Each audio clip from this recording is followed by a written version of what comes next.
Hello प्यारे बच्चों, कैसे आप लोग? आई होप आप लोग बहुत ही अच्छे होंगे। आज आपके भैया लेके आए आपके लिए स्नेल्स लॉ।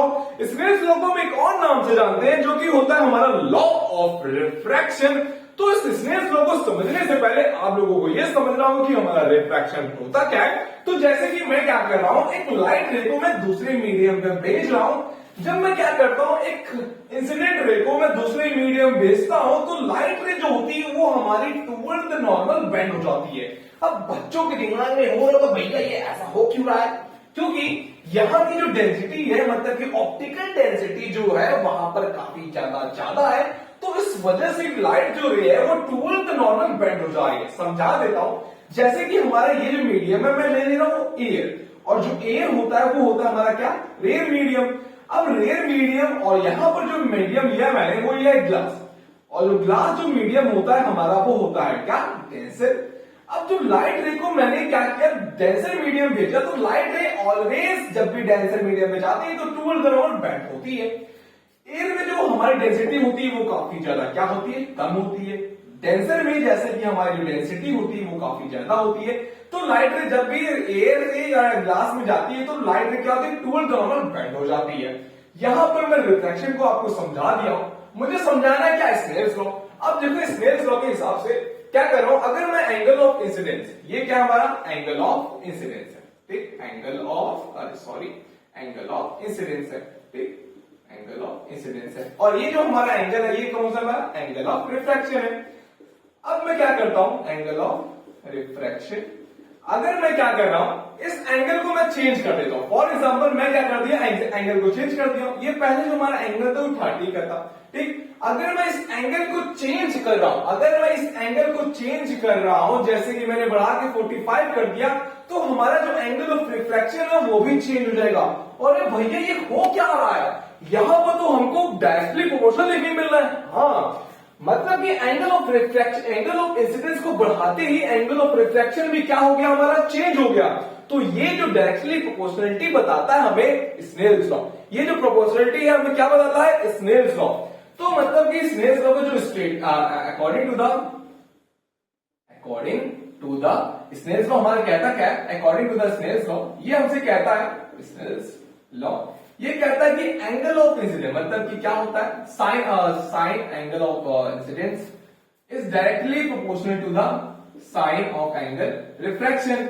तो मतलब कि जैसे ही मैंने sine of angle of incidence को बढ़ाया तो क्या हो जा रहा है, हमारा sine of angle of refraction भी क्या हो जा रहा है, बढ़ जा रहा है। अगर मैं इसको कम कर रहा हूं तो ये भी कम हो जा रहा है। तो एक दूसरे के क्या है, हमारा डायरेक्टली प्रोपोर्शनल है हमारा।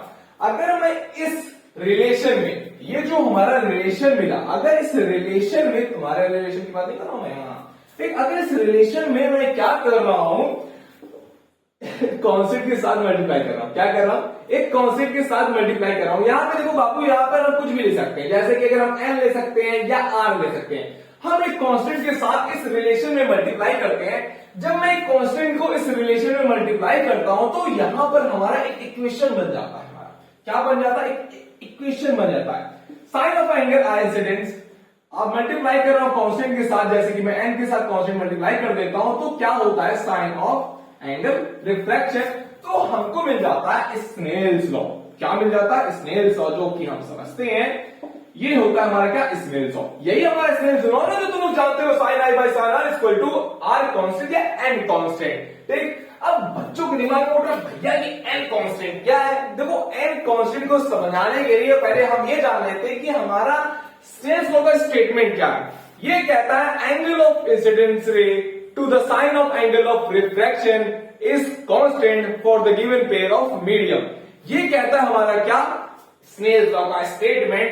मतलब कि क्या हो रहा है, जैसे समझा देता हूं। जैसे कि हम एक मीडियम ले रहे हैं और ये जो मीडियम हमारा सेम रहेगा, बस इस मीडियम में मैं क्या कर रहा हूं, हर बार मैं क्या कर रहा हूं, एंगल ऑफ इंसिडेंस को चेंज कर दे रहा हूं। हर बार क्या कर रहा हूं, एंगल ऑफ इंसिडेंस को चेंज कर दे रहा हूं, ठीक।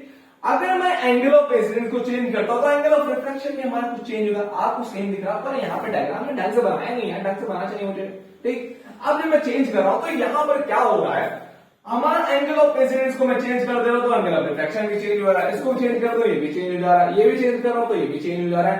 पर एक चीज हमारी कांस्टेंट रहेगी, वो होगा क्या, हमारा मीडियम। हमारा जो मीडियम होगा वो क्या होगा, कांस्टेंट होगा। मीडियम क्या होगा हमारा, कांस्टेंट होगा। ठीक, यहां समझाना क्या चाहता हूं मैं कि जैसे कि 30 हो गया, ये 20 हो गया, ये इसको ले लो 45, ठीक, समझाने के लिए। ठीक, तो उसका भी एंगल हमारा मिलेगा 30, 20, 45, ये सब था हमारा। तो यहां पर जो सोच रहे हो ये एन कांस्टेंट क्या है वो बता देता हूं। यहां पर हम एन कांस्टेंट को कहते हैं रिफ्रैक्टिव इंडेक्स। अगर रिफ्रैक्टिव इंडेक्स नहीं पता आपको तो मैंने वीडियो डाला, उसको जाके जरूर देख लेना, जल्दी जाके देखो पहले उसको।